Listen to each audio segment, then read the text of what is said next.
أعوذ بالله من الشيطان الرجيم. بسم الله الرحمن الرحيم.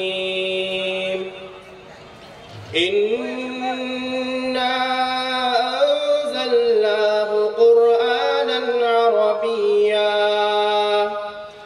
إنا أنزلناه قرآنا عربيا لعلكم تعقلون. نحن نقص عليك أحسن القصص بما أوحينا إليك هذا القرآن وإن كنت من قبله لمن الغافلين. إذ قال يوسف لأبيه يا أبت إني رأيت 11 كوكبا والشمس والقمر رأيتهم لي ساجدين. قال يا بني لا تقصص رؤياك على إخوتك فيكيدوا لك كيدا. إن الشيطان للإنسان عدو مبين. وكذلك يجتبيك ربك ويعلمك من تأويل الأحاديث ويتم نعمته عليك وعلى آل يعقوب كما أتمها على أبويك من قبل إبراهيم وإسحاق. إن ربك عليم حكيم. لقد كان في يوسف وإخوته آيات للسائلين إذ قالوا ليوسف وأخوه أحب إلى أبينا منا ونحن عصبة إن أبانا لفي ضلال مبين. السلام علیکم ورحمۃ اللہ وبرکاتہ. بارک اللہ فی صوتک و حیاتک و صحتک. میرے عزیز نے بہت بہترین انداز میں قرآن آیات سے اس پروگرام کا آغاز کر دیا ہے. آپ ہمارے وسیع الزماں صاحب کے لخت جگر ہیں جو بیچ کے لڑکے ہیں حافظ ابراہیم سلمہ اللہ. اب میں آپ کے سامنے بلا تاخیر بہت دور سے تشریف لائے ہوئے ہمارے مہمان مقرر فضیلت الشیخ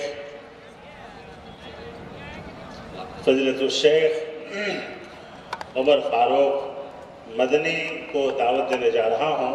اٹھو اور بخش دو ذروں کو تاروں کو درخشانی، عزائم میں سمولو اپنے دریاؤں کی طغیانی. اہل محفل منتظر ہیں دیر سے عالی وقار، آپ کے بندوں نصائح کا انہیں ہے انتظار. بعد ذلك انی ادعو الداعی الکبیر الشیخ عمر فاروق المدنی حفظہ اللہ وتولہ لیقدم امامنا کلماته المؤثرة وخطابه الجامع فلیتفضل مشکورا. العالمین وصلی اللہ وسلم وبارک على عبده ورسوله محمد وعلى آله وصحبه أجمعين وعلى من تبعهم بإحسان إلى يوم الدين. أما بعد. معزز اور مکرم صدر اجلاس امیر جمعیت اہل حدیث صوبائی جمعیت اہل حدیث کرناٹک و گوا، معزز علماء اکرام، ذمہ داران جمعیت و جماعت، تشریف فرما مرد حضرات، پردہ نشین خواتین اسلام، مجھے آپ کے سامنے ایک اہم موضوع سے متعلق کچھ گفتگو کرنی ہے اور وہ موضوع ہے اسلامی اخوت. میرے بھائیوں، پردہ نشین ماؤں بہنوں، اللہ تبارک و تعالیٰ کا یہ فضل و کرم ہے کہ اللہ تبارک و تعالیٰ نے ہمیں اسلام جیسی عظیم نعمت عطا کی. اس دین میں اللہ سبحانہ و تعالیٰ نے ہمارے نجات کا سامان رکھا ہے. یہ جو شریعت ہے، آخری دین ہے. اس دین میں اللہ سبحانہ و تعالیٰ نے دنیا اور آخرت میں ہر وہ چیز جو ہمارے نفع کے لیے اللہ سبحانہ و تعالیٰ نے اس میں رکھی ہے. شریعت اسلامیہ کی عظیم تعلیمات میں سے ایک تعلیم اخوت اور بھائی چارہ کی ہے۔ کیا مطلب ہے اخوت و بھائی چارہ کی؟ شریعت اسلامیہ یہ کہتی ہے کہ جو بھی شخص کلمہ توحید لا الہ الا اللہ کا اقرار کر لیتا ہو، دین اسلام کے دامن کو تھام لیتا ہو، چاہے وہ دنیا کے کسی بھی کونے میں رہتا ہو، چاہے وہ کسی بھی رنگ کا ہو، چاہے وہ کسی بھی نسل کا ہو، چاہے وہ کسی بھی خاندان و قبیلے کا ہو، کلمہ توحید لا الہ الا اللہ کے اقرار کے بعد وہ ایک امت، ایک جسم کے مانند ہے، اور سارے کے سارے مسلمان اللہ سبحانہ و تعالیٰ نے جیسے ارشاد فرمایا انما المؤمنون اخوہ، اللہ سبحانہ و تعالیٰ کہتا ہے کہ سارے اہل ایمان آپس میں بھائی بھائی ہوتے ہیں۔ یہ شریعت کی تعلیم ہے، اس تعلیم کی ہمیں قدر کرنی چاہیے کہ ہماری بنیاد یہ توحید ہے، اس توحید سے اللہ سبحانہ و تعالیٰ نے ہم سب کو جوڑ کر رکھا ہے، اور اللہ سبحانہ و تعالیٰ نے ہم سب کے تعلق کو مضبوط کر دیا ہے، اور شریعت یہ کہتی ہے کہ اسلام سے جو رشتہ ہمارا جڑتا ہے، بسا اوقات خونی رشتہ ٹوٹ جاتا ہے لیکن اسلام کا رشتہ نہیں ٹوٹتا ہے۔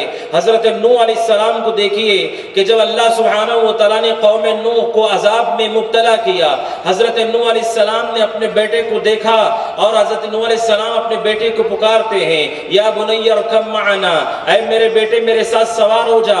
اس بیٹے نے کہا سآوی الی جبل یعصمنی من الماء، کہا کہ میں پہاڑ پہ چڑھ جاؤں گا اور اللہ کے عذاب سے بچ جاؤں گا۔ حضرت نوح نے کہا لا عاصم اليوم من امر اللہ، اللہ کے عذاب سے کوئی آج بچانے والا نہیں ہے۔ حضرت نوح علیہ السلام کی گفتگو جاری تھی اپنے بیٹے سے، قرآن کہتا ہے وحال بینہم الموج فکان من المغرقین، نوح علیہ السلام اور ان کے بیٹے کی گفتگو کے دوران اچانک یہ موج اٹھتی ہے، اور وہ موج نوح علیہ السلام کی آنکھوں کے سامنے ان کے بیٹے کو غرق کر کے موت کے گھاٹ اتار دیتی ہے۔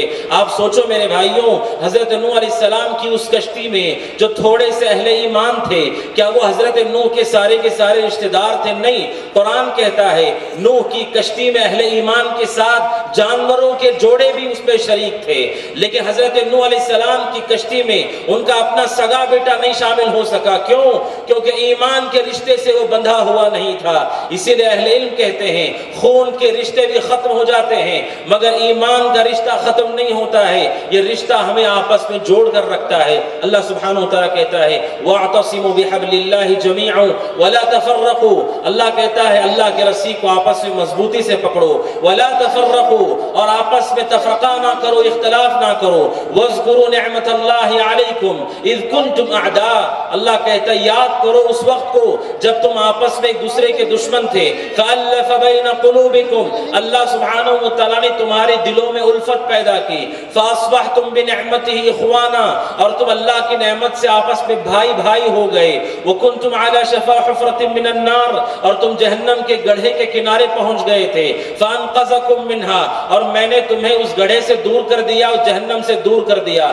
اس آیت کریمہ میں اللہ سبحانہ وتعالیٰ نے ہم سب کو یہ دو نعمتوں کا خصوصی تذکرہ کیا کہ جس طرح اللہ نے جہنم سے بچا کر ہم پر احسان کیا ہے، اسی طرح اللہ نے اس دین کے ذریعے سے ہم سب کو جوڑ کر ہم پر احسان کیا۔ ہم سب ایک جسم ہیں، ایک امت ہیں، یہ احساس ہمارے دلوں میں ہو۔ میرے بھائیوں، جس دور میں ہم جی رہے ہیں افسوس کے ساتھ کہنا پڑتا ہے مسلمانوں کے دشمن بہت ہیں، اور ان دشمنوں میں اضافی دشمن خود مسلمان ہیں، خود توحید پرست ہے، خود ایمان والا ہے، اس کی پوری طاقت خرچ ہو رہی ہے اپنے ہی مسلمان بھائی کو تکلیف دینے میں، اپنے ہی مسلمان بھائی کے بگاڑنے میں، اسے پریشان کرنے میں۔ شریعت اسلامیہ کی تعلیمات کی بالکل بالخلاف ہے۔ شریعت کہتی ہے ہمیں آپس میں دل کے ساتھ جوڑ کر اپنے آپ کو رکھنا ہے، اللہ سبحانہ وتعالیٰ کی محبت کے ذریعے سے ہمیں آپس میں محبت رکھنا ہے۔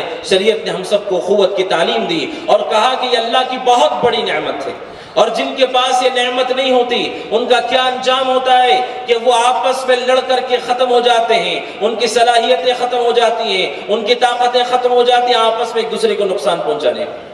رسول کے آنے سے پہلے مکہ جو سماج تھا، جو معاشرہ تھا، ایسا بگاڑ اس کے اندر تھا، ایسے اختلافات اس کے اندر تھے، ایسے جھگڑے اس کے اندر تھے، اور جھگڑے ہر ناحیے کے جھگڑے تھے، ہر اعتبار سے جھگڑے تھے، لیکن جیسے اسلام آیا اس اسلام نے سب کو ایک ساتھ جوڑ دیا۔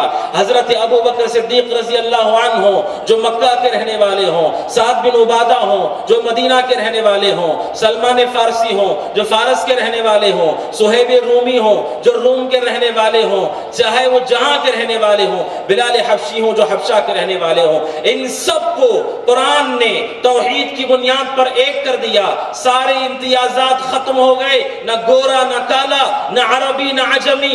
رسول کے ساتھ رہنے والا ایک عرب کا آدمی بھی تھا، وہیں آپ کے ساتھ رہنے والا عجم کا آدمی بھی تھا۔ نبی اکرم صلی اللہ علیہ وسلم نے کبھی ان میں تفریق نہیں کی۔ کیوں؟ قرآن کہتا ہے ان اکرمکم عند اللہ اتقاکم۔ یہ جو خاندان ہیں، یہ جو قبیلے ہیں، یہ جو شہر اور ملک ہیں، یہ صرف ایک دوسرے کو پہچاننے کے لیے ہیں، اس سے زیادہ اس کی حیثیت نہیں ہے۔ اللہ سبحانہ وتعالیٰ کے نزدیک محترم تقوی والا شخص ہوتا ہے۔ میرے بھائیوں، یہ شریعت ہے جس نے سماج کو جوڑ دیا، اور صحابہ اکرام کا نمونہ ہمارے سامنے آیا جو قیامت تک کے لیے ساری انسانیت کو راستہ دکھانے والا نمونہ ہے کہ کیسے الگ الگ رنگ اور نسل، خاندان اور قبیلے کے لوگ آپس میں محبت کے ساتھ زندگی گزار سکتے ہیں۔ صحابہ کی زندگیوں سے ہمیں ایک پیغام ملتا ہے۔ میرے بھائیوں، آپسی ہماری محبت، آپسی ہمارا رشتہ، یہ نہ صرف اللہ کی نعمت ہے، یہ عبادت ہے۔ جو شخص اپنے مسلمان بھائی سے محبت کرتا ہے صرف اللہ کے لیے، اللہ کی رضا کے لیے، چونکہ وہ اللہ سے محبت کرتا ہے اور اللہ جن سے محبت کرتا ہے وہ ان سے محبت کرتا ہے، یہ انسان کی عظیم عبادت ہے۔ پیارے رسول نے کہا، بخاری کی مشہور حدیث، سبعۃ یظلھم اللہ فی ظلہ، 7 قسم کے لوگ ہوں گے جنہیں اللہ تبارک و تعالی حشر کے میدان میں وہ جو سختی ہوگی، وہ جو گرمی ہوگی، اس میں اللہ تبارک و تعالی اپنے عرش کا سایہ دے گا۔ آپ نے 7 قسم کے لوگوں کا تذکرہ کیا۔ سب سے پہلے آپ نے کہا امام عادل، انصاف کرنے والا بادشاہ، آپ نے وہاں سے شروعات کی، اور آگے آپ نے کہا رجلان تحابا فی اللہ اجتمع علیہ وتفرق علیہ، آپ نے کہا جن کو اللہ اپنے عرش کا سایہ نصیب کرے گا وہ 2 مسلمان ہیں جو آپس میں ایک دوسرے سے محبت کرتے، کس لیے؟ صرف اللہ سبحانہ وتعالیٰ کے لیے۔ اللہ تبارک و تعالیٰ کو اس قدر پسندیدہ ہے آپس میں مسلمان کا دوسرے مسلمان سے محبت کرنا کہ اللہ تبارک و تعالیٰ اس محبت کو عظیم عبادت شمار کرتا ہے، اور قیامت کے دن جس طرح ایک حکمران انصاف کرنے والا اللہ کے عرش کے سائے میں ہوگا، وہ مسلمان بھی اللہ کے عرش کے سائے میں ہوگا جو دوسرے مسلمانوں سے محبت کرتا ہے۔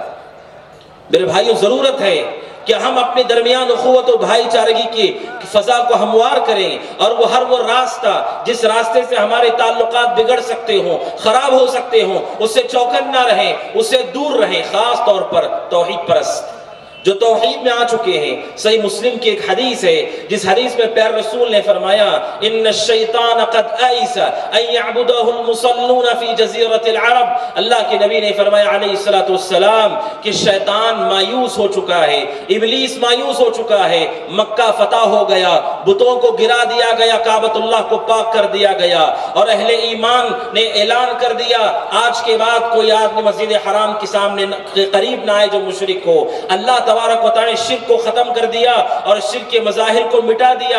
شیطان مایوس ہو چکا ہے، اسے معلوم ہو گیا کہ اب پھر دوبارہ جاہلیت کی طرح وہ ماحول نہیں پیدا ہو کر سکتا، یعنی توحید کے آنے کے بعد شیطان مایوس ہو گیا کہ جزیرے عرب میں شرک نہیں کروا سکتا جیسے جاہلیت میں شرک پایا جاتا تھا۔ لیکن رسول نے کہا الا التحریش بینہم، شیطان شرک سے تو مایوس ہے، الا التحریش بینہم، لیکن شیطان کو امید ہے کہ اگر میں انہیں شرک میں مبتلا نہیں کر سکا، میرے پاس ایک اور حربہ ہے جس سے انہیں ہلاک کیا جا سکتا ہے۔ التحریش بینہم، آپس میں ایک دوسرے کو بھڑکاؤ، آپس میں ایک دوسرے کے درمیان اختلاف پیدا کرو، تفرقہ پیدا کرو، گروہ بناؤ، ٹولیاں بناؤ، احزاب بناؤ اور بکھر جاؤ۔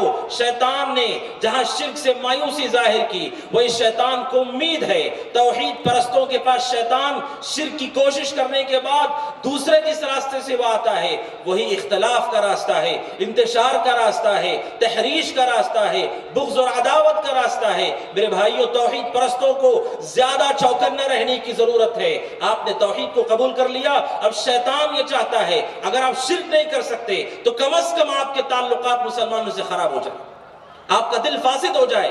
یہ شیطان کی امید ہے اور اس امید پر وہ محنت بھی کرتا ہے۔ پھر رسول علیہ السلام نے بیان فرمایا، میرے بھائیوں، شریعت اسلامیہ یہ کہتی ہے کہ مسلمان بھائی آپس میں، مسلمان کا بھائی ہوتا ہے اور ہمارے آپس میں ایک دوسرے پر حقوق ہیں، ان حقوق کو ہم ادا کرنے والے ہوں، ایک دوسرے کی اصلاح کرنے والے ہوں، ایک دوسرے کے ہمدرد ہوں، ایک دوسرے کے تعاون کرنے والے ہوں، ایک دوسرے کی مدد کرنے والے ہوں، ایک دوسرے کا ساتھ دینے والے ہوں، ایک دوسرے کو اللہ کی طرف بلانے والے ہوں۔ وہ ماحول اہل ایمان کے درمیان ہونا چاہیے، اہل توحید کے درمیان ہونا چاہیے۔ شریعت اسلامیہ یہ کہتی ہے الفت و بھائی چارگی، مسلمانوں کے آپسی اخوت، اللہ تبارک و تعالیٰ نے کچھ بنیادیں رکھی ہیں جن بنیادوں پر وہ مضبوط ہوتی ہیں۔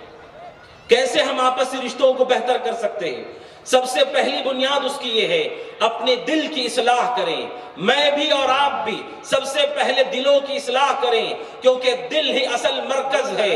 اسی مرکز سے انسان اپنے پورے جسم اسی دل کی اطاعت کرتا ہے۔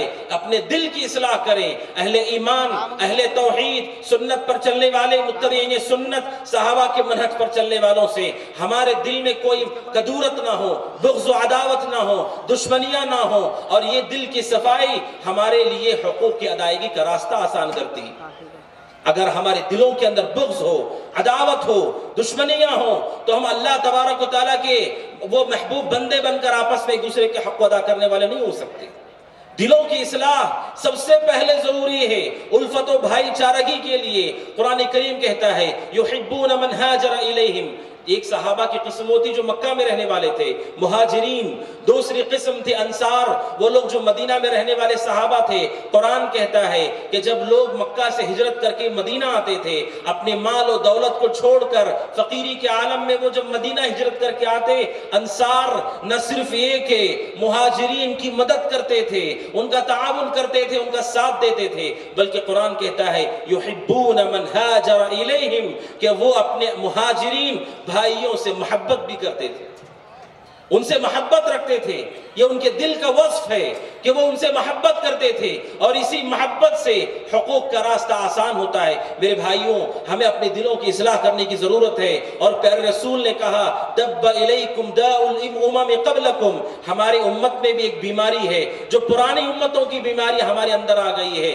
آپ نے کہا الحسد والبغضاء، ایک دوسرے سے حسد کرنا، ایک دوسرے سے بغض رکھنا، یہ ساری پرانی پچھلی امتوں کی بیماری ہے جو اس امت میں بھی داخل ہو گئی۔ پیارے رسول علیہ السلام نے چوکنا کیا، میرے بھائیوں اپنے دلوں کی اصلاح کریں، اپنے دلوں کے اندر اپنے اہل ایمان بھائیوں کے بارے میں بغض و عداوت نہ رکھیں، اور اصلاح کی پوری ممکن کوشش کریں۔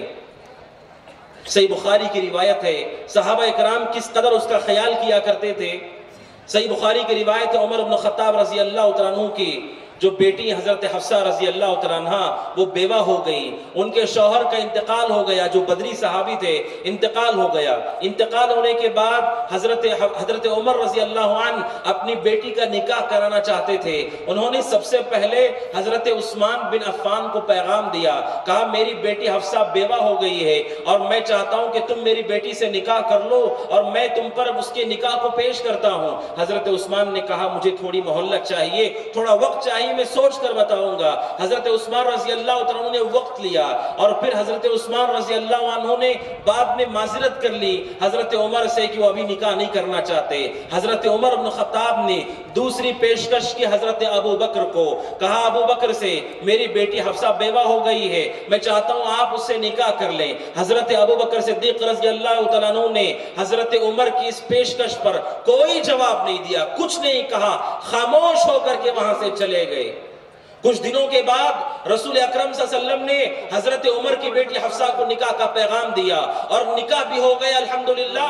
حضرت حفصہ ام المؤمنین ہو گئی, امت کی ماں ہو گئی. پھر بعد میں حضرت ابو بکر صدیق رضی اللہ عنہ نے حضرت عمر سے ملاقات کر کے کہا مجھے معلوم ہے کہ آپ مجھ پر ناراض ہیں, مجھے معلوم ہے کہ آپ مجھ پر ناراض ہیں. حضرت عمر رضی اللہ عنہ کو یاد تھا, انہوں نے کہا ہاں میں ناراض ہوں, میں نے عثمان سے پیشکش کی نکاح کرنے کی, انہوں نے تو معذرت کر لی, لیکن جب میں نے آپ سے نکاح کرنے کے لیے کہا آپ نے کچھ بھی نہیں کہا, ہاں بھی نہیں کہا نہ بھی نہیں کہا, اس لیے مجھے اس بات سے تکلیف ہوئی. حضرت ابو بکر صدیق نے کہا رضی اللہ عنہ عمر دراصل بات یہ ہے کہ میری رسول اکرم صلی اللہ علیہ وسلم سے گفتگو ہو رہی تھی اور اللہ کے نبی کی گفتگو سے یہ ظاہر ہو رہا تھا کہ اللہ کے نبی تمہاری بیٹی سے نکاح کرنا چاہتے ہیں, تو اس لیے میں نے رسول کے راز کو فاش نہ ہو اس لیے میں نے خاموشی اختیار کر لی, اور میری نیت یہ تھی کہ اگر رسول خاموش رہ جائیں نکاح کا پیغام نہ دیں تو میں نکاح کر لوں گا, اس لیے میں خاموش رہ گیا.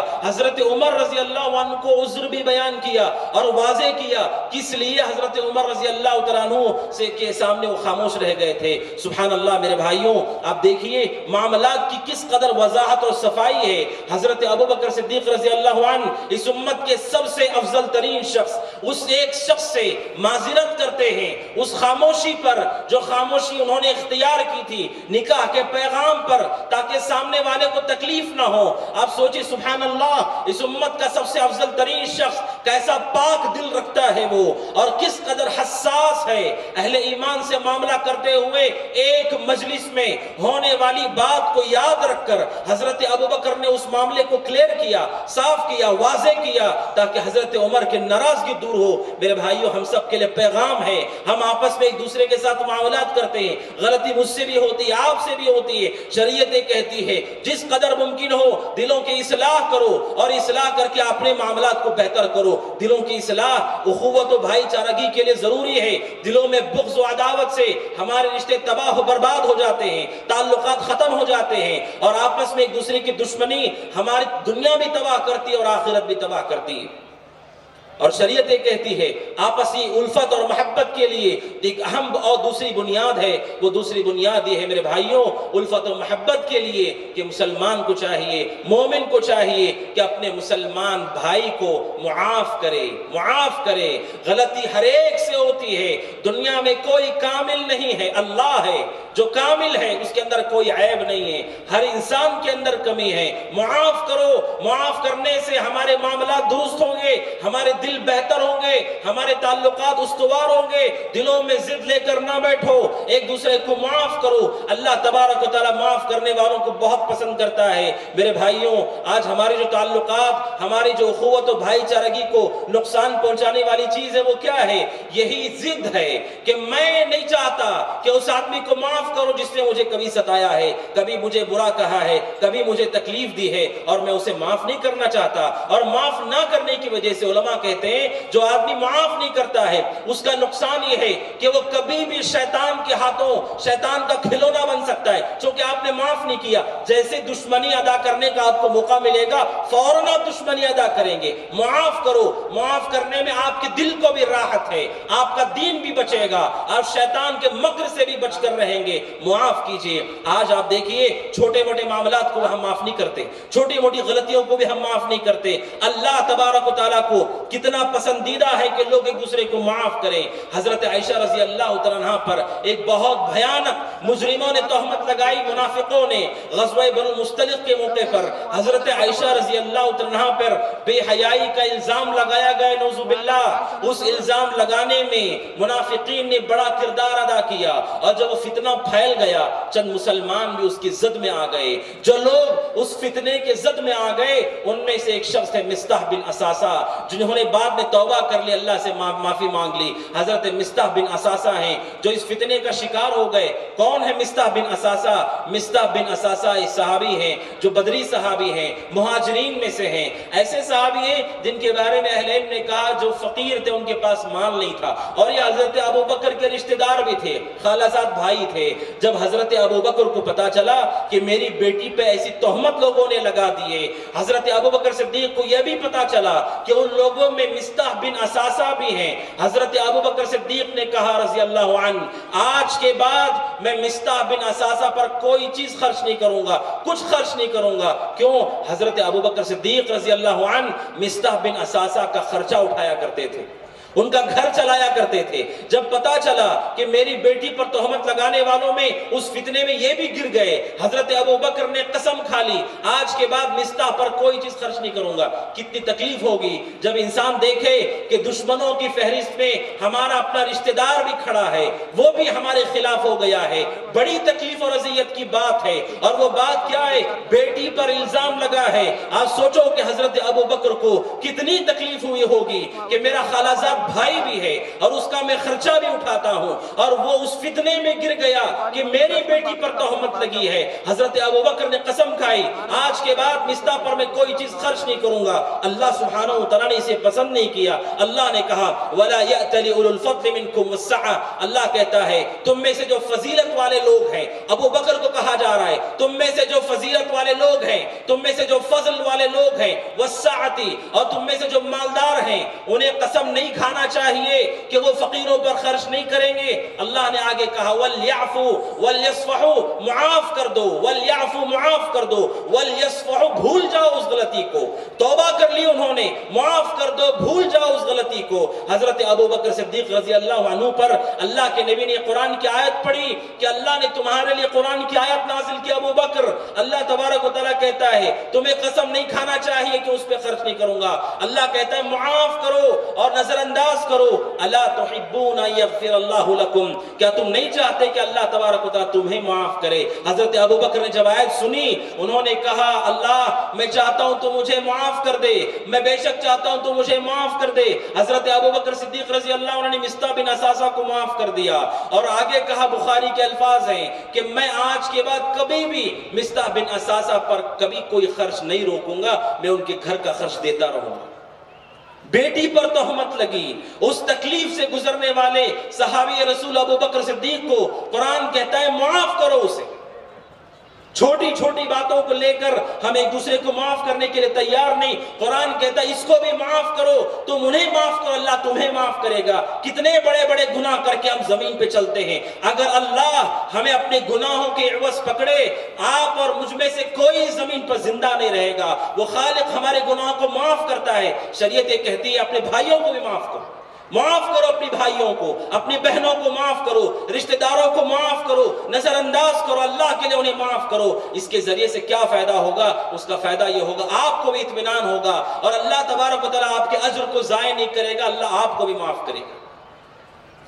اور شریعت یہ کہتی ہے میرے بھائیوں، آپسی اصلاح، الفت و بھائی چارگی اللہ تبارک و تعالیٰ کو اتنی پسندیدہ ہے کہ شریعت اسلامیہ نے جو گناہوں کی فہرست رکھی ہے، ان فہرست کو آپ دیکھیں، اس کی بڑی تعداد ایسی ہے وہ گناہ ہیں جس سے ہمارے رشتے خراب ہوتے ہیں۔ اب سوچئے، شریعت کہتی ہے چوری حرام ہے، غیبت حرام ہے، قتل حرام ہے، الزام تراشی حرام ہے، حسد حرام ہے، ظلم حرام ہے، دھوکہ دھڑی حرام ہے، کسی کو پریشان کرنا حرام ہے، کسی کو حقیر سمجھنا حرام ہے۔ یہ جو گناہوں کی فہرست ہے، یہ جو فہرست بتاتی ہے، فہرست اللہ تبارک و تعالیٰ چاہتا ہے ہم آپس میں مسلمان اہل ایمان آپس میں اللہ تبارک و تعالیٰ کی دین کی بنیاد پر ایک دوسرے کے ساتھ جڑ کر امن و سلامتی کے ساتھ اس معاشرے میں رہیں۔ اللہ نے اتنے سارے گناہوں کو ہم پر حرام کیا ہے جن سے ہمارے رشتے خراب ہو سکتے ہیں۔ وہیں پر اللہ نے ایک وہ گناہ جس کو اللہ سبحانہ وتعالیٰ کی قرآن نے بھی حرام کیا، رسول نے بھی حرام کیا، اس گناہ کو حلال کیا گیا ہے۔ کس چیز کے لیے؟ اب جانتے جھوٹ، اللہ تبارک و تعالیٰ کو جھوٹ پسند نہیں ہے، جھوٹ حرام ہے۔ اللہ سبحانہ وتعالیٰ کہتا ہے سچ کہو، وَكُونُوا مَعَ الصَّادِقِينَ، سچوں کے ساتھ رہو، اور رسول نے بھی کہا جھوٹ بولنے سے بچو کیونکہ جھوٹ گناہ کا راستہ ہے۔ لیکن شریعت کہتی ہے یہ جھوٹ جو کہ ناپسندیدہ اور مبغوض ہے اللہ کے نزدیک، اگر یہ جھوٹ بولا جاتا ہے صلح کرانے کے لیے، رشتوں کو جوڑنے کے لیے، اللہ کے نبی نے کہا میں اس آدمی کو جھوٹا نہیں مانتا جو دو لوگوں کے درمیان درمیان صلح کرانے کے لیے جھوٹ بولتا ہے؟ جو حرام ہے اللہ نے اسے حلال کیا ہے تاکہ لوگوں کے دل آپس میں جڑ کر رہیں، آپس میں اخوت و بھائی چارہ کے رہے، اللہ نے اسے حلال کیا ہمارے لیے۔ آپ جائیں، دو لوگوں میں اختلاف ہو گیا، آپ جائیں ان سے کہیں فلاں آدمی آپ کی تعریف کر رہے تھے، آپ کا اچھا تذکرہ کر رہے تھے، وہ تو آپ کا بھلا چاہتے ہیں، وہ تو ایسا آپ کے بارے میں کہہ رہے ہیں جبکہ حقیقت ایسی نہیں ہے۔ آپ ایسا کہہ سکتے ہیں جبکہ وہ حقیقت میں سچ نہیں ہے، لیکن آپ کہہ سکتے ہیں کیوں؟ کیونکہ پیارے رسول نے کہا میں اس آدمی کو جھوٹا نہیں مانتا، میں اس آدمی کو جھوٹا نہیں مانتا ہوں جو لوگوں کے درمیان صلح کرانے کے لیے، آپس میں دلوں کو جوڑنے کے لیے جھوٹ بولتا ہے۔ میرے بھائیو، ضرورت ہے آج سماج میں صالح کے ساتھ مصلح بھی ہم ہوں۔ ہم نیک ہیں، اچھی بات ہے، شریعت کہتے ہیں نیک ہو، مصلح بھی بنو، صلح کرانے والے بنو۔ کتنے گروہ بنتے جائیں، کتنے فرقے بنتے جائیں، گروہ بنتے جائیں، اور ہم اپنے تقوی پر قائم رہیں۔ شریعت کہتی صلح کراؤ، صلح کرانے والوں کو اللہ پسند کرتا ہے۔ مسائل کو ختم کرو، اور جو بنیاد ہے فتنے اور شر اور خلاف کی اسے حل کرو، صالح کے ساتھ مصلح بن کر رہو۔ اللہ تبارک و تعالیٰ صلح کرانے والوں کو بہت پسند کرتا ہے، اس لیے اللہ نے جھوٹ کو اس میں حلال کیا۔ اسی سے ملتی جلتی بات ہے میرے بھائیوں، شریعت کہتی ہے کہ ہمارے آپس میں ایک دوسرے سے تعلقات، اخوت و بھائی چارگی کیسے مضبوط ہوتی ہے، کیسے مضبوط اور بہتر ہوتی ہے۔ ہم اپنے حق سے تھوڑا سا پیچھے ہو جائیں، تنازل اختیار کریں، تنازل اختیار کریں۔ اگر آپ کو لگتا ہے کہ اگر میں بھی ڈٹ کر کھڑ جاؤں تو معاملہ خراب ہو سکتا ہے، آپ اللہ کے لیے 2 قدم پیچھے ہو جائیے۔ اللہ تبارک و تعالیٰ کو یہ عمل بڑا پسندیدہ ہے۔ شریعت کہتی ہے وہ لوگ جو لوگوں کو جوڑنے کے لیے حق پر رہتے ہوئے بھی 2 قدم پیچھے ہٹ جاتے، دنیاوی امور میں، دین میں پیچھے ہٹنے کی اجازت نہیں، دنیاوی امور میں جو پیچھے ہٹ جاتے ہیں، پیارے رسول نے کہا انا زعیم ببیت فی ربض الجنہ لمن ترک المراء وان کان محقا۔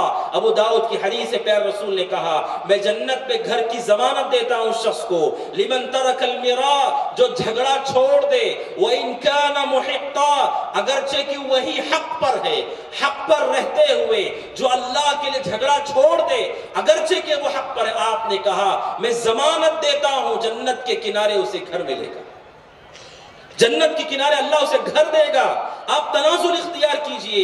ہم دنیا کی چھوٹی موٹی چیزیں چھوڑنے کے لیے تیار نہیں۔ حضرت حسن ابن علی کو دیکھیں رضی اللہ عنہ، سبحان اللہ کیسا عظیم کردار ہے، کیسا نادر یہ کردار ہے جو آج سماج میں مفقود ہے۔ اللہ تبارک و تعالیٰ ایسے کردار کا حامل ہم کو بنائے۔ حضرت حسن بن علی رضی اللہ عنہ جانتے ہیں انہوں نے کتنا بڑا کارنامہ انجام دیا۔ حضرت حسن بن علی رضی اللہ تعالیٰ عنہ جب حضرت علی رضی اللہ عنہ کے بعد وہ خلیفہ ہوئے، جب انہیں خلیفہ منتخب کیا گیا، آپ جانتے ہیں حضرت علی رضی اللہ عنہ کے دور خلافت میں 2 گروہ ہو گئے تھے، ایک ملک شام اور ایک حجاز، 2 گروہ ہو گئے تھے۔ حضرت حسن رضی اللہ تعالیٰ عنہ کی جب خلافت آئی، ان کا وقت آیا، حضرت حسن رضی اللہ تعالیٰ عنہ حضرت معاویہ رضی اللہ عنہ کے پاس گئے اور جا کر کے حضرت حسن رضی اللہ عنہ نے یہ کہا کہ میں نہیں چاہتا کہ امت کے اندر 2 گروہ باقی رہیں، 2 جماعتیں باقی رہیں اور مسلمانوں کا خون ضائع ہو، اس لیے میں اپنی خلافت سے دستبردار ہوتا ہوں، اپنی خلافت سے دستبردار ہوتا ہوں۔ خلافت چھوڑ دی، حضرت معاویہ رضی اللہ عنہ کے ہاتھ میں دے دیا۔ حضرت حسن رضی اللہ عنہ کو کسی نے مجبور نہیں کیا، حضرت معاویہ رضی اللہ عنہ نے مجبور نہیں کیا، کسی نے مجبور نہیں کیا۔ حضرت حسن رضی اللہ عنہ نے اپنی خواہش اور مرضی سے، تاکہ 2 گروہ نظر نہ آئیں، ایک جماعت ایک امت بن کر ہم رہیں، حضرت حسن رضی اللہ عنہ نے خلافت جیسا مقام بھی چھوڑ دیا جو کہ ہم جانتے ہیں ایک ملک ہو، اس ملک کا بادشاہ، اس ملک کا سربراہ وہی سب سے اونچے درجے میں ہوتا ہے۔ حضرت حسن نے وہ بھی چھوڑ دیا صرف اس لیے کسی اور مقصد کے لیے نہیں، تاکہ 2 گروہ باقی نہ رہے امت کے اندر۔ اور یہی بات پیارے رسول نے حدیث میں کہا، آپ نے کہا ان ابنی ھذا سید، آپ نے کہا یہ میرا بیٹا حسن یہ سید ہے، اور اللہ سے امید ہے میرا بیٹا حسن ایک وقت وہ آئے گا کہ امت کے 2 عظیم گروہوں کے درمیان یہ میرا بیٹا حسن صلح کرا دے گا۔ اور صلح کرایا انہوں نے، تنازل اختیار کر کے، قدم پیچھے کر کے۔ اگر آپ کو لگتا ہے ڈٹنے سے مسئلہ خراب ہو سکتا ہے، 2 قدم پیچھے ہو جائیے، آپس میں ہم جڑ جائیں گے تو جتنا آپ کو نقصان ہوا ہے اس سے بہت زیادہ فائدہ اللہ آپ کو دے گا۔ میرے بھائیوں، اخوت و بھائی چارہ کی آپسی محبت اللہ تبارک و تعالیٰ کو بہت پسندیدہ ہے۔ شریعت کی تعلیمات کتنی خوبصورت ہیں، مسلمان کے مسلمان پر حقوق رکھے گئے، کیا حق ہے؟ مشہور حدیث ہے، اللہ کے نبی نے فرمایا حق المسلم علی المسلم ست، آپ نے کہا مسلمان کے مسلمان پر 6 حق ہیں، 6 حق ہیں، ان 6 حقوق کا خیال کیجئے۔ واللہ اگر ہم نے ان 6 حقوق کو سنجیدگی کے ساتھ ادا کیا، اللہ تبارک و تعالی ہمارے دلوں کی اصلاح کرے گا، اللہ تبارک و تعالی ہمارے معاملات کو بہتر کرے گا۔ آپ نے کہا اذا لقیتہ فسلم علیہ، پہلا حق مسلمان کا یہ ہے ملاقات ہو جائے فسلم علیہ، اسے سلام کرو، ملاقات پر سلام کرو۔ شریعت نے تعلیم دی ہے مسلمان ایک دوسرے سے ملے سلام کرو، سلام پر ہمیں اجر و ثواب ملتا ہے، اور سلام یہ ایسی نعمت ہے جس سے ہماری وحشت آپس میں ختم ہوتی ہے۔ 2 مسلمان ہیں اجنبی، وہ اسے نہیں جانتا، وہ اسے نہیں جانتا، وہ بھی اس کو دیکھ رہا ہے، یہ اس کو دیکھ رہا ہے، دونوں کے درمیان وحشت ہے۔ اگر کوئی ایک بھی آگے بڑھ کر کے سلام کرتا ہے، اس سلام کے ذریعے سے اللہ ہماری وحشت کو ختم کر دیتا ہے اور آپس میں محبت ہوتی ہے۔ پیارے رسول نے کہا سلام کرو۔ جب سلام کی بات آتی ہے صرف الفاظ نہیں، اس کے معنی کا استحضار کرتے ہوئے کہ سلام حقیقت میں دعا ہے۔ آپ کہتے ہیں السلام علیکم، اللہ کی سلامتی ہو تم پر، کہاں؟ دنیا میں بھی آخرت میں بھی۔ ورحمت اللہ، اللہ کی رحمت ہو کہاں؟ دنیا میں بھی اور آخرت میں بھی۔ وبرکاتہ، اور اللہ تمہیں زندگی میں جو بھی دے اللہ تمہیں برکت دے اس میں۔ اتنی عظیم دعا ہے یہ، اس دعا سے ہماری ملاقات ہو۔ آپ نے پہلا حق بیان کیا اذا لقیتہ فسلم علیہ، اور اس سلام سے ہمارے مسائل ختم ہوتے۔ ایک دوسرے سے بات بند ہو گئی، ایک دوسرے سے تعلق کو توڑ لیا، آپ سلام کیجئے، تعلق اللہ سبحانہ وتعالیٰ جوڑ دے گا۔ آگے بڑھ کر سلام کیجئے، اللہ تبارک و تعالیٰ معاملے کو بہتر کر دے گا۔ پہلا حق ہے اذا لقیتہ فسلم علیہ، اور دوسرا آپ نے کہا وَإِذَا دَعَاكَ فَأَجِبْهُ، کوئی مسلمان آپ کو دعوت دیتا ہے، ولیمے کی دعوت دے، کھانے کی دعوت دے، فَأَجِبْهُ، دعوت میں جائیے اور خوشی میں شریک ہو جائیے، کیونکہ خوشی میں شریک ہونے سے آپسی محبت گہری ہو جاتی ہے۔ اگر میں نے نکاح کی ولیمے کی دعوت آپ کو دی اور آپ اس میں شریک ہوتے ہیں، آپ کو دیکھ کر مجھے خوشی ہوگی اور آپس میں محبت ہماری قائم ہوگی۔ رسول نے دوسری بات کہا اذا دعاك فاجبه، کوئی دعوت دے دعوت کو قبول کرو، اور تیسرا حق آپ نے کہا واذا استنصحك فانصحه، اگر کوئی آدمی زندگی میں پریشان ہے، کسی مسئلے کو لے کر آپ کے پاس مشورہ لینے کے لیے آتا ہے اور آپ سے مشورہ چاہتا ہے، فانصحه، اسے سچا اور اچھا مشورہ دیجئے، صحیح رہنمائی کیجئے اس کی۔ یہ تیسرا حق ہے جو پیارے رسول نے کہا اذا استنصحك فانصحه۔ اور چوتھا حق واذا عطس فحمد الله فشمته، اگر مسلمان چھینک کر کے الحمدللہ کہتا ہے فشمته، آپ جواب میں یرحمک اللہ کہو۔ اور پانچواں حق آپ نے کہا واذا مرض فعده، اگر بیمار ہو جائے اس کی عیادت کے لیے جاؤ، واذا مات فاتبعه، اگر وہ مر جائے اس کی جنازے میں شریک ہو جاؤ۔ یہ 6 حقوق ہیں، اس کی تفصیل آپ علماء سے سنتے ہیں۔ سلام سے لے کر کے انسان کی پوری زندگی، دعوتوں سے لے کر زندگی کے مسائل سے لے کر بیماری سے لے کر موت تک بھی اللہ تبارک و تعالیٰ نے میرے حقوق آپ پر رکھے ہیں، آپ کے حقوق مجھ پر رکھے ہیں۔ یہ اسلامی اخوت ہے کہ موت تک بھی ہمارا رشتہ آپس میں جڑا ہوا ہے۔ اس لیے پیارے رسول نے کہا، بخاری کی حدیث ہے، جو مسلمان کے جنازے میں شریک ہوتا ہے، نماز جنازہ ادا کرتا ہے، قبرستان جاتا ہے، تدفین میں شریک ہوتا ہے، اللہ تبارک و تعالیٰ ایسے شخص کو 2 احد پہاڑ کے برابر ثواب عطا کرتے ہیں۔ دنیا سے چلا گیا، مسلمان دنیا سے چلا گیا، آخری حق اس کا یہ ہے آپ جنازے میں جائیے، اس کے دعا کیجئے، اس کے لیے اس کے تدفین میں شریک ہو جائیے۔ سبحان اللہ، اللہ کو یہ الفت کتنی محبوب ہے کہ اگر آپ کا بھائی مر بھی جاتا اس کا حق ادا کیجئے، اور اللہ اتنا خوش ہوتا ہے۔ آپ جنازے میں جاتے ہیں، آپ تدفین میں شریک ہوتے ہیں، اللہ تبارک و تعالیٰ 2 احد پہاڑ کے برابر آپ کو اجر و ثواب عطا کرتا ہے۔ میرے بھائی، یہ الفت اور بھائی چارہ کی ہے، ضرورت ہے میرے بھائیوں ہم سب اس کا خیال کریں، اور اسی طرح سے الفت و بھائی چارہ کی آپس میں بہتر ہو سکتی ہے۔ اس کی ایک اہم بنیاد ہے میرے بھائیوں، وہ بنیاد یہ ہے ایک دوسرے کے حق میں دعا کرنا۔ اور اہل علم کہتے ہیں دنیا میں سب سے تیزی کے ساتھ قبول ہونے والی دعا کون سی آپ جانتے ہیں؟ سب سے جلدی کون سی دعا قبول ہوتی ہے؟ صحیح مسلم کی حدیث ہے، ابو الدرداء رضی اللہ عنہ سے روایت ہے، نبی اکرم صلی اللہ علیہ وسلم نے فرمایا دعوت المرء لأخيه بظهر الغيب مستجابة عند رأسه ملك مؤكل كلما دعا لأخيه بخير قال الملك آمین ولک بمثل. اللہ کے نبی نے فرمایا علیہ الصلوۃ والسلام کوئی بھی مسلمان اپنے مسلمان بھائی کے پیٹھ کے پیچھے اسے دعا کرتا ہے اللہ فوراً فرشتے کو نازل کرتا ہے جو اس کے سرہانے کھڑا ہو جاتا ہے اور جیسے جیسے آپ مسلمان بھائی کے لیے دعا کرتے ہیں فرشتہ کہتا آمین اللہ اس کی دعا کو قبول کر لے وَلَكَ بِمِثْلِ اور اللہ جو یہ اپنے بھائی کے لیے مانگ رہا ہے اس کو بھی تو عطا کر. سب سے تیزی سے قبول ہونے والی دعا یہ دعا ہے کہ جیسے آپ اپنے بھائی کی دعا کرنا شروع کرتے ہیں اس کے پیٹھ کے پیچھے جو بتاتا ہے کہ آپ مخلص ہیں اللہ تبارک و تعالیٰ فوراً فرشتے کو نازل کرتا ہے جو آپ کی دعا پر آمین کہتا ہے. اسی لیے امام نووی رحمۃ اللہ علیہ کہتے ہیں سلف کے یہاں ایک چیز پائی جاتی تھی اگر انہیں دنیا میں کوئی چیز چاہیے کوئی نعمت چاہیے تو وہ اپنے بھائی کے لیے دعا کرتے تھے. کیوں؟ کیونکہ رسول علیہ السلام نے کہا مسلمان بھائی کے پیٹھ کے پیچھے دعا کرو فرشتہ آمین کہے گا ساتھ میں یہ بھی کہے گا جو اس کے لیے مانگ رہا اللہ اس کو بھی تو عطا کر. اسی لیے صحیح مسلم کی جو حدیث ہے حضرت ابو دردہ رضی اللہ عنہ ان کے داماد ہیں وہ اپنے سسرال آئے تھے.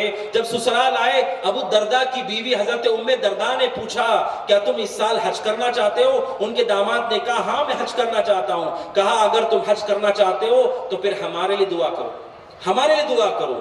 حضرت ام دردہ نے صحابی رسول کی بیوی نے کہا اپنے داماد سے کہ تم حج کرنا چاہتے ہو ہمارے لیے دعا کرو اور کہا اس لیے کہ رسول نے علیہ السلام یہ بات بیان فرمائی ہے. میرے بھائیوں نبی اکرم صلی اللہ علیہ وسلم کی شریعت یہ شریعت ہم سب کو آپس میں جوڑنے والی ہے. لہٰذا میرے بھائیوں ہم آپس میں اللہ تبارک و تعالیٰ کی محبت پر جمع ہوں ایک دوسرے کے لیے مددگار ہوں معاون ہوں. اور سلف نے کہا اگر کم از کم درجہ یہ ہے اگر آپ کسی کو نفع نہیں دے سکتے نقصان مت پہنچائیے آپ کسی کی تعریف نہیں کر سکتے آپ مذمت مت کیجیے اگر آپ کسی کے ساتھ وفا نہیں کر سکتے کم از کم دھوکہ نہ کیجئے کم از کم اس کا ہم خیال کریں اور اللہ سبحانہ وتعالی سے ہم دعا کریں اللہ تبارک و تعالی ہم سب کے دلوں کی اصلاح کرے اور ہم سب کو جوڑ کر رکھے ہمارے گھروں کو ہمارے رشتوں کو خاندانوں کو سارے اہل ایمان کو سارے اہل توحید کو ایمان کی بنیاد پر سنت کی بنیاد پر اللہ تبارک و تعالی ہم سب کو جوڑ کر رکھے اور اللہ سبحانہ جب تک دنیا میں رکھے ایمان پر رکھے عمل صالح پر رکھے. میں آخر میں اللہ سبحانہ و تعالی کا شکر گزار ہوں کہ جس نے مجھے یہاں آپ سے ملاقات کرنے اور چند باتیں کہنے کا موقع دیا اور اسی طرح اس کے بعد میں صوبائی جمعیت اہل حدیث کرناٹک و گوا اور مقامی شہری جمعیت اہل حدیث بیجاپور اور تمام ذمہ داروں کا شکر گزار ہوں کہ انہوں نے مجھے مدعو کیا. اللہ سبحانہ و تعالی آپ تمام کو جزائے خیر عطا فرمائے اور آپ کی کوششوں کو قبول فرمائے اور جو کچھ ہم سن رہے ہیں اللہ تعالیٰ اسے میزان حسنات میں شامل فرمائے اور اللہ تبارک و تعالی ہم سب کو اس مجلس سے اس طرح اٹھائے کہ ہمارے سارے گناہ معاف ہو چکے ہوں. ھذا وصلی اللہ وسلم علی نبینا محمد وعلی آلہ وصحبہ اجمعین. السلام علیکم ورحمۃ اللہ وبرکاتہ.